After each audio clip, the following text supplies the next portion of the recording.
Hello everyone, welcome back to my channel enjoy the tale. ఇవాళ నేను explain చేయబోతున్న series Yakshini. Explanation start చేసే ముందు మన ఛానల్లో వీడియో కనుక మీకు నచ్చితే please like, share and subscribe. ఇంకా సిరీస్ ఎలా స్టార్ట్ అవుతుందంటే మనకి మెయిన్ క్యారెక్టర్ అయిన మాయని చూపిస్తారు. తను ఒక యక్షిని. మాయ నాట్యం చేస్తూ తన నుండి ఒక పరిమళాన్ని వెదజల్లుతుంది.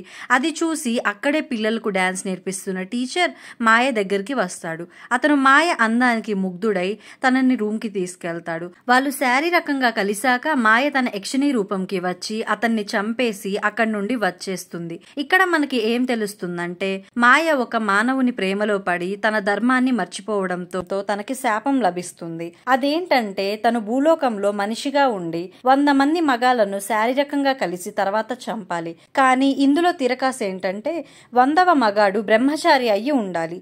ఇలా చేస్తేనే యక్షలోకమైన అలకాపురికి వెళ్ళగలదు. ఇప్పటికి మాయ 99 మందిని చంపింది. ఇంకా 100వ వాడి కోసం వెతకడం స్టార్ట్ చేస్తుంది. కట్ చేస్తే మనకి మహాకాల్ని చూపిస్తారు. అతను నాగలోకానికి చెందిన తాంత్రిక మనిషి. మాయ కోసం బాగా వెతుకుతూ ఉంటాడు. మాయ పెయింటింగ్ చూసి 100వ మగాన్ని వెతకడం అంత ఈజీ కాదు, వాడు బ్రహ్మచారి అయి ఉండాలి, వాడు దొరికే లోపు నిన్ను నేను పట్టుకుంటా అని శపథం చేస్తాడు. కట్ చేస్తే మనకి హీరో కృష్ణని చూపిస్తారు. కృష్ణ పెళ్లి చేసుకోవట్లేదని వాళ్ళ ఇంట్లో అందరూ ఫీల్ అవుతూ ఉంటారు. కానీ కృష్ణ ఏమో చేసుకుంటే లవ్ మ్యారేజే చేసుకుంటా అని చెప్తాడు. కాకపోతే 30వ పుట్టినరోజు కల్లా లవర్ దొరకకపోతే ఇంట్లో వాళ్ళు చెప్పిందే చేసుకుంటా అంటాడు. నెక్స్ట్ సీన్ లో మనకి మాయ ఒక కంపెనీలో ఎంప్లాయీగా జాయిన్ అవ్వడం చూపిస్తారు. ఆ కంపెనీలో బంటి అనే అతను వర్జిన్ అని కొలీగ్స్ ద్వారా తెలుసుకుంటుంది. ఇంకా దొరికాడులే బకరా అని బంటితో మాటలు కలిపి డేట్ ప్లాన్ చేస్తుంది. వాళ్ళ ఆఫీస్ పక్కనే ఉన్న హోటల్లో ప్లాన్ చేస్తుంది. అయితే ఆ హోటల్లో మన హీరో కృష్ణ వర్క్ చేస్తున్నాడు.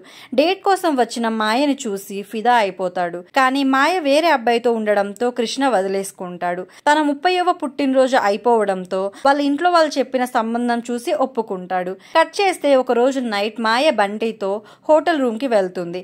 అక్కడ బంటితో నువ్వు ఏం కంగారు పడుకు, నువ్వు వర్జిన్ అని నాకు తెలుసులే అంటుంది. అప్పుడు బంటి మాయకి నేను వర్జిన్ కాదు, ఆఫీస్లో బిల్డప్ కోసం అలా చెప్పా అంటాడు.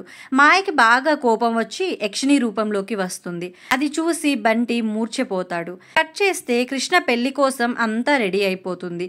కృష్ణ పెళ్లి కూతురికి గిఫ్ట్ ఇద్దామని తన దగ్గరికి వెళ్తాడు. ఆ టైంకే పెళ్లి కూతురు తన బాయ్ ఫ్రెండ్ తో నేను ఒక బకరాన్ని పట్టుకున్నా, వాడిని చేసుకుంటే ఇంకా నీకు నాకు సమస్య ఉండదు, ఎప్పుడైనా కలవచ్చు అని మాట్లాడుకుంటుంది. ఇదంతా కృష్ణ వింటాడు. ఇంకా తనకి ప్రేమ దొరక్క వచ్చిన సంబంధం మంచిగా లేక విసిగిపోయి సూసైడ్ చేసుకుందామని ఒక చెట్టు దగ్గరికి వెళ్తాడు. అక్కడ సూసైడ్ లెటర్ రాస్తాడు. అందులో నేను విసిగిపోయా, నాకు నిజమైన ప్రేమ దొరకలా, నేను నా భార్య కోసమే ఇప్పటి వరకు ఏ అమ్మాయిని ముట్టుకోలా, కానీ నాకే ఎందుకు ఇలా జరుగుతుంది, నా చావుకు నేనే కారణమని రాస్తాడు. ఆ లెటర్ గాలికి ఎగిరిపోతుంది. అదృష్టమో దురదృష్టమో కృష్ణది. మాయ ఆ చెట్టు మీదనే కూర్చొని ఉంది. కరెక్ట్గా లెటర్ మాయ దగ్గరికి వెళ్తుంది. మాయ లెటర్ చదివి కృష్ణని 100వ వ్యక్తిగా సెలెక్ట్ చేసుకుంటుంది. అతను సూసైడ్ చేసుకోబోతే కాపాడి అతనితో మాటలు కలిపి మిమ్మల్ని చూడగానే ప్రేమించా అని ముద్దు పెడుతుంది. అలా కృష్ణని మాయ చేసేస్తుంది. కృష్ణతో మనకి రాసి పెట్టుంటే మళ్ళీ కలుస్తామని వెళ్ళిపోతుంది. కట్ చేస్తే మహాకాల్ని తన శిష్యుడు యక్షిణీల గురించి చెప్పమంటాడు. అప్పుడు మహాకాల్ అలకాపురి అని ఒక లోకం ఉంది. దానిని కుబేరుడు పరిపాలిస్తున్నాడు. ఆ లోకంలో యక్షిణులు చాలా శక్తివంతులు. కొన్ని ఏళ్ల క్రితం విప్రమ అనే యక్షినికి ఒక తాంత్రిక శక్తులున్న మనిషి తపస్సు చేశాడు. ఆ తపస్సుకు మెచ్చి విప్రమ కేవలం అలకాపురిలో దొరికే తామర పువ్వు బహుమతిగా ఇస్తుంది. ఆ పువ్వుల ద్వారా యక్షిణీల ఆచూకీ తెలుసుకోవచ్చు. ఆ స్పెషల్ పువ్వు కోసమే ఇప్పుడు మహాకాల్ వెళ్తున్నాడు. కానీ ఒక కోనేటి దగ్గర చాలా తామర పూలు ఉంటాయి. వాటిలో యక్షిణి ఇచ్చిన పూలేవో చూపించమని మహాశివుణ్ణి ప్రార్థిస్తాడు. శివుడు ప్రత్యక్షమై మహాకాల్కి సహాయం చేస్తాడు. ఆ స్పెషల్ పూలు మహాకాల్ చేతికొస్తాయి. కట్ చేస్తే మహాకాల్ తీసుకొచ్చిన ఫ్లవర్స్లో కొన్ని యూజ్ చేసుకుని వాటిని పౌడర్ చేసి పెయింట్లో కలిపి బొమ్మలు గీస్తాడు. మహాకాల్ శిష్యుడు అసలు మీకు ఏం యూజ్ ఇదంతా చేయడం వల్ల అని అడుగుతాడు. మహాకాల్ చెప్తాడు, కుబేరుడు రావణాసురుని అన్న. రావణాసురుడు నాగలోకం ఇంకా రాక్షసుల సహాయంతో కుబేరుడి నుండి లంకా రాజ్యాన్ని లాక్కున్నాడు. కానీ రావణాసురుడు చనిపోయాక కుబేరుడు నాగలోకం వచ్చి ధ్వంసం చేసి చాలా నాగమనులను ఎత్తుకెళ్లాడు. నా లోకాన్ని నాశనం చేసిన కుబేరుడిని, అతని అలకాపురి రాజ్యాన్ని వదలకూడదంటాడు. ఇంకా మహాకాల్ చాలా పెయింటింగ్స్ గీస్తాడు. అవన్నీ హోటల్స్ కి, ఆఫీసెస్ కి ఫ్రీగా పంపిస్తాడు. యక్షిని ఆ ఫోటో దరిదాపు అల్కాపుల్లో ఉంటే ఫోటో కలర్ మారిపోతుంది, అందుకే పంపుతాడు. కట్ చేస్తే కృష్ణకి మాయ ఒక పబ్లో కలుస్తుంది. ఆల్రెడీ ప్రపోజ్ చేసిందిగా మాయ. ఇంకా కృష్ణ మాయకి పడిపోతాడు. కృష్ణ మాయని తన ఇంటి దగ్గర డ్రాప్ చేయడానికి వెళ్తాడు. మాయ చాలా ట్రై చేస్తుంది కృష్ణతో శారీరకంగా కలవడానికి, కానీ కృష్ణ అలా చేయకుండా వచ్చేస్తాడు. నెక్స్ట్ డే మాయ కృష్ణని వాళ్ళ హోటల్లో కలుద్దామంటుంది. మాయ వచ్చేలోపు కృష్ణ వాళ్ళ హోటల్లో ఉన్న పెయింటింగ్ని చూస్తున్నాడు. అది మహాకాల్ పంపింది.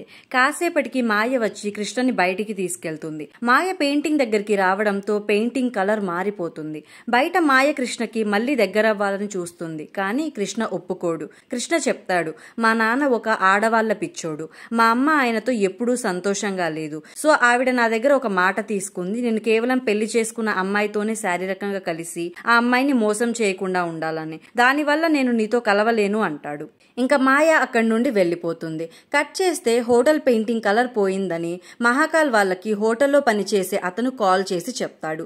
ఇంకా ఆ పెయింటింగ్ ని మహాకాల్ తిరిగి తీసుకొని ఆ పెయింటింగ్ మీద ఉన్న పెయింట్ పౌడర్ తో ఒక పవర్ క్రియేట్ చేస్తాడు. అది వాళ్ళకి డైరెక్షన్ చూపిస్తుంది మాయ ఎక్కడుందో. ఇంకోవైపు మాయ చెట్టు మీద కూర్చొని ఏడుస్తూ తన దగ్గర భద్ర అనే ఒక బొమ్మ ఉంటుంది. దానితో ఆల్రెడీ ఒక మనిషిని ప్రేమించిన తప్పుకే ఇలా ఉన్నా, మళ్ళీ పెళ్లి చేసుకుని తప్పు చేయాలా అని బాధపడుతూ ఉంటుంది. నెక్స్ట్ సీన్ లో మహాకాల్ వాళ్ళు ఫారెస్ట్ లా ఉండే ఏరియాకి వస్తారు. అక్కడ చెట్టు మీద ఉన్న యక్షిని చూసి కింద పడేస్తాడు. తనేమో మహాకాల్ కి దొరకకుండా కాసేపు తప్పించుకున్నా చివరికి దొరికేస్తుంది. షాకింగ్ గా అది మాయ కాదు, జ్వాలాముఖి, ఇంకొక యక్షిని. తను కూడా శాపం వల్లే భూలోకంలో ఉంది. మహాకాల్ జ్వాల మీద మంత్రం ప్రయోగించి నీకు నీ శక్తులు కావాలంటే మాయ ఎక్కడుందో చెప్పు అని వెళ్లిపోతాడు. నెక్స్ట్ సీన్ లో కృష్ణ మాయని కలుద్దామని వాళ్ళు ఫస్ట్ టైం కలిసిన చెట్టు దగ్గరికి వెళ్తాడు. అక్కడ మాయ కృష్ణతో పెళ్లి చేసుకుందాం అంటుంది. కృష్ణ కూడా హ్యాపీగా ఫీల్ అవుతాడు చేసుకుందామని. కట్ చేస్తే మనకి మహాకాల్ చిన్నతనం చూపిస్తారు. మహాకాల్ తన గురువుతో కలిసి ఒక దేవాలయానికి వెళ్తున్నాడు. దానికి రక్షణగా మాయ ఉంది. మాయని బంధించి పూజ చేసి అలకాపురి వెళ్లే మార్గం తెలుసుకుంటే మొత్తం యక్షరాజ్యాన్ని చేజిక్కించుకోవచ్చు అని వెళ్తారు. మహాకాల్ అడుగుతాడు అసలు ఈ యక్షిణులు ఎవరని. వాళ్ళు పార్వతీదేవి నుండి వచ్చిన వాళ్ళు, వాళ్ళందరిలో మాయ చాలా విభిన్నమైనది అంటాడు. గుడిలోకి వెళ్లి మహాకాల్ని ఏం జరిగినా చూడు తప్ప ఏం చేయొద్దని చెప్పి పూజ స్టార్ట్ చేస్తాడు. ఇంకా మాయ గురూజీని తప్పు చేస్తున్నాడని చంపేస్తుంది. అక్కడ ప్రత్యక్షం అవుతుంది. అదే మొదటిసారి మహాకాల్ మాయని చూడ్డం. కట్ చేస్తే కృష్ణ మాయని పెళ్లి చేసుకుంటా అని తన ఫ్యామిలీకి చెప్తాడు. కానీ మాయ అంటే కృష్ణ ఫ్యామిలీకి నచ్చదు. మాయ తనకి ఎవరూ లేరని చెప్తుంది. కానీ సడన్ గా అక్కడికి జ్వాల వస్తుంది, నేను మాయ అత్తయ్యను అని. ఇంట్లో వాళ్ళకి ఇష్టం లేకపోయినా కృష్ణ మాయని పెళ్లి చేసుకుందామని డిసైడ్ అవుతాడు. కట్ చేస్తే మాయ జ్వాలకి థ్యాంక్ యూ నా కోసం వచ్చావు అనిద్ది. అప్పుడు జ్వాల పర్లేదు నీకు ముఖ్యమైన విషయం చెప్పాలి, మహాకాల్ నీ కోసం వెతుకుతున్నాడు అని చెప్తుంది. నెక్స్ట్ సీన్ లో కృష్ణ హోటల్ కి వెళ్లి పెళ్లి కార్డ్స్ ఇస్తూ ఉంటాడు. అక్కడ పని చేసేవాడు మీ పెళ్లి కార్డు కోసం ఎవరు వెయిట్ చేస్తున్నారు సార్, మీదేమన్నా సెలబ్రిటీ పెళ్ళ, ఎవరు రారు మీ పెళ్లికి అని చెప్పి వెటకారంగా మాట్లాడతాడు. అప్పుడు కృష్ణ అయితే ఇప్పుడు ఎవరిని పిలిపించమంటావు చెప్పు అని చెప్పేసి అడుగుతాడు. అప్పుడు ఆ పని చేసే అతను ఎవరో ఎందుకు, మన హోటల్ కి పెయింటింగ్ పంపే వాళ్ళు కూడా ఫేమస్, వాళ్ళని పిలవండి చూద్దాం అంటాడు. అక్కడ మహాకాల్ మనిషి పెయింటింగ్ పెడుతున్నాడు. అతనితో మీ ఓనర్ అడ్రస్ చెప్పండి, కలిసి పెళ్లికి ఇన్వైట్ చేయాలని తీసుకుంటాడు. కట్ చేస్తే కృష్ణ మహాకాల్ ఇంటికి వెళ్తాడు. అక్కడ పెయింటింగ్ సేమ్ మాయలానే ఉంటుంది. చూసి మాయేనా అని డౌట్ వచ్చినా కాదులే అనుకొని పట్టించుకోడు. మహాకాల్ కి శుభలేఖ ఇచ్చి పెళ్లికి రమ్మంటాడు. బయటికి వచ్చాక కార్డ్ మీద అడ్రస్ రాంగ్ పడింది పెళ్లిది. అది కరెక్ట్ అడ్రస్ చెప్దామని మళ్ళీ ఇంట్లోకి వెళ్తే అక్కడ జరుగుతున్నది చూసి షాక్ అవుతాడు. ఇంటికెళ్లి మాయతో అక్కడంతా తేడాగా ఉంది, పాములున్నాయి, శవాలున్నాయి, పుర్రెలున్నాయి, ఏవేవో మంత్రాలతో పూజలు చేస్తున్నాడు, మనకి పెయింటింగ్ పంపే క్లయింట్ అని చెప్తాడు. ఇంకా మాయకి మహాకాల్ అర్థమైపోతుంది. ఇంకోవైపు మహాకాల్ ఈ పూజ రోజు చేయాలి అమావాస్య వరకు, తర్వాత గుప్త మందిరంలో చేసి మాయ ద్వారా అల్కాపురికి దారి తెలుసుకోవాలని అనుకుంటూ ఉంటాడు. నెక్స్ట్ సీన్ లో మాయ జ్వాలతో జరిగిన విషయం అంతా చెప్తుంది.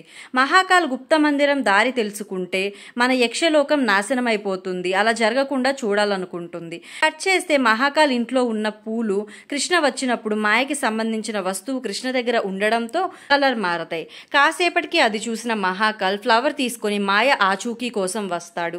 ఇంకోవైపు బంటి మాయ అసలు రూపం చూసి మూర్చపోయి హాస్పిటల్లో అడ్మిట్ అవుతాడు.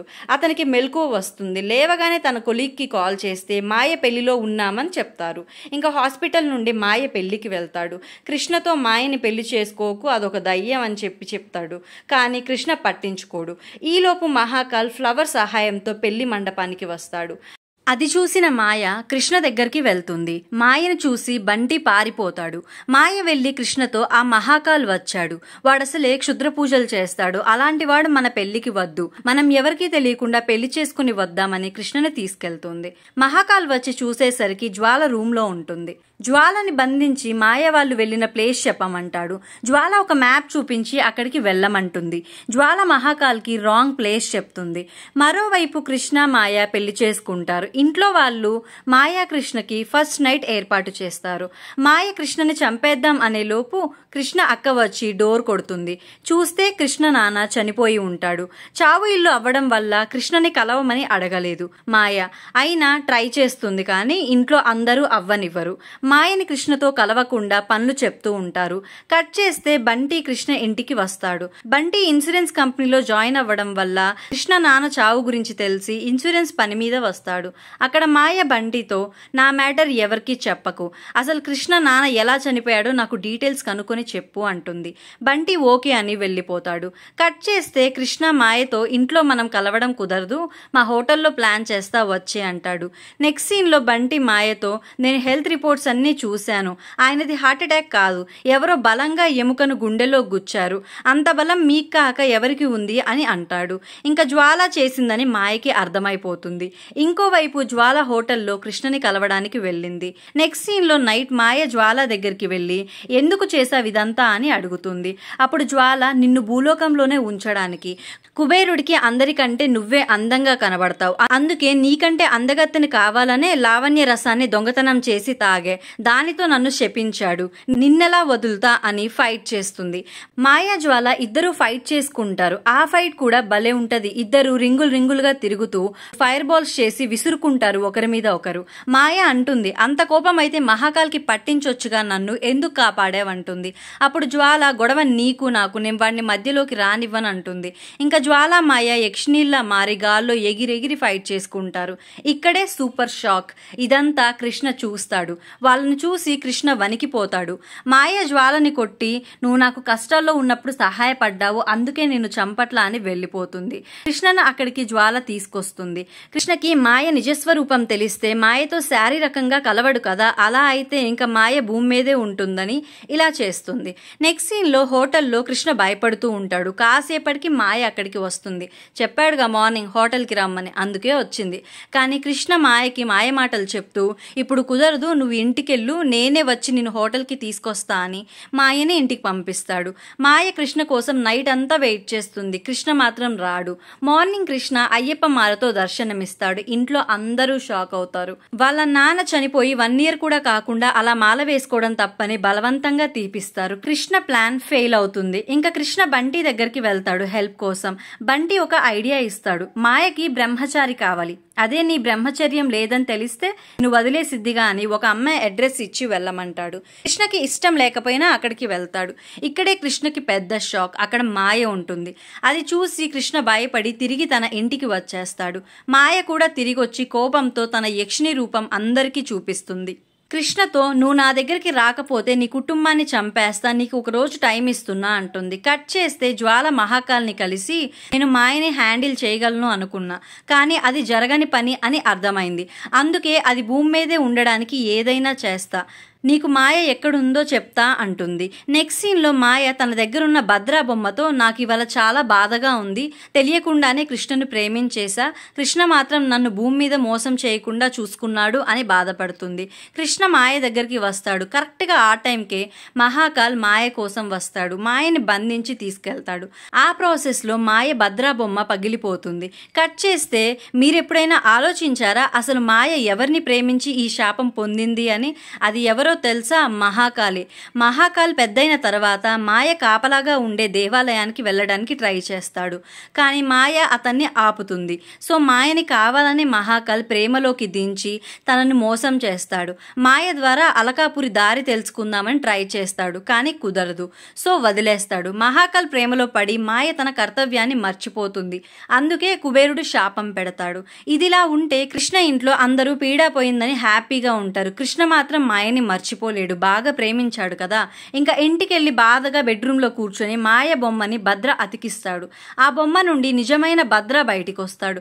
వచ్చి మాయని కాపాడు, కేవలం తన లోకాన్ని కాపాడుకోవడానికి నిన్ను చంపాలనుకుంది, కానీ నిన్ను తెలియకుండానే ప్రేమించేసింది. మాయను కాపాడడానికి భద్రతో కలిసి కృష్ణ బయలుదేరుతాడు. మహాకాల్ మాయని తీసుకొని గుప్త మందిరంలోకి వెళ్తాడు. మహాకాల్కి అసలు గుప్త మందిరం ఎక్కడుందో ఎలా తెలుసా అనుకుంటున్నారా? జ్వాల చెప్తుంది. జ్వాల మాయ దగ్గర నుండి గుప్త మందిరం డీటెయిల్స్ తెలుసుకొని ఉంటుంది సేఫ్టీకి. సో మహాకాల్కి చెప్తుంది. మహాకాల్ గుప్త మందిరంలో పెద్ద పూజ చేసి మాయని అందులో ఉంచి ఆ పూజా ఫలితం ద్వారా అలకాపురి ద్వారం తెరవాలనుకుంటాడు. అలాగే పూజ చేయడం స్టార్ట్ చేస్తాడు. ఈ చివర్లో చేసే పూజ చాలా బాగా తీశారు గ్రాఫిక్స్. కట్ చేస్తే భద్రకృష్ణ అక్కడికి వస్తారు. భద్రకృష్ణతో మనం ఈ పూజని ఆపలేం, నేను వెళ్ళి జ్వాలని తీసుకొస్తా, నువ్వు మహాకాల్ని ఆపడానికి ట్రై చేయి అంటాడు. కానీ ఆపలేడు. మహాకాల్ పూజ కంప్లీట్ చేసి మాయ ద్వారా అలకాపురి ద్వారాలు ఓపెన్ చేస్తాడు. మహాకాల్ లోపలికి వెళ్దామని స్టార్ట్ అవుతే అక్కడికి సడన్గా జ్వాల వస్తుంది. భలే వస్తుంది జ్వాల, సుయ్యి అని ఎగురుతూ. అయితే మనకి భద్ర జ్వాలతో మాట్లాడడం చూపిస్తారు. భద్ర చెప్తాడు, నువ్వు మాయనే నాశనం చేస్తున్నా అనుకుంటున్నావు, కానీ యక్షలోకమే నాశనం అయిపోతుంది నీ తప్పు వల్ల. అలా చేయకు, ఆలోచించు. ఈ ప్రమాదాన్ని ఆపడానికి ఏదైనా ఉపాయం ఉందా? యక్షగ్రంథమైన ఉత్తమేశ్వర తంత్రంలో ఉందేమో ఆలోచించు అంటాడు. జ్వాల, నాకు శాపం ఉంది, లోపలికి రాకూడదన్నారు. అసలు వెళ్తే ఏమైద్ది అని అలకాపురి ద్వారం లోపలికి వెళ్తుంది. అలా వెళ్లడంతో డోర్ బద్దలై మహాకాల్కి ఆ ఎఫెక్ట్ వచ్చి మాయమైపోతాడు. డోర్ కూడా మాయమైపోతుంది. ఇలా జ్వాల మహాకాల్ లోపలికి వెళ్లకుండా తన లోకాన్ని కాపాడుతుంది. కృష్ణ మాయతో నన్ను చంపి నీ లోకానికి వెళ్ళిపోమ్మన్నా మాయ ఒప్పుకోదు. కృష్ణతో భూలోకంలోనే ఉంటుంది. ఇలా సిరీస్ ఎండ్ అవుతుంది. ఎక్స్ప్లెనేషన్ నచ్చితే please like, share and subscribe. ఇలాగే మీకు ఏదైనా మూవీ స్టోరీ ఎక్స్ప్లెనేషన్ కావాలంటే కామెంట్ సెక్షన్లో మెన్షన్ చేయండి. Thanks for watching.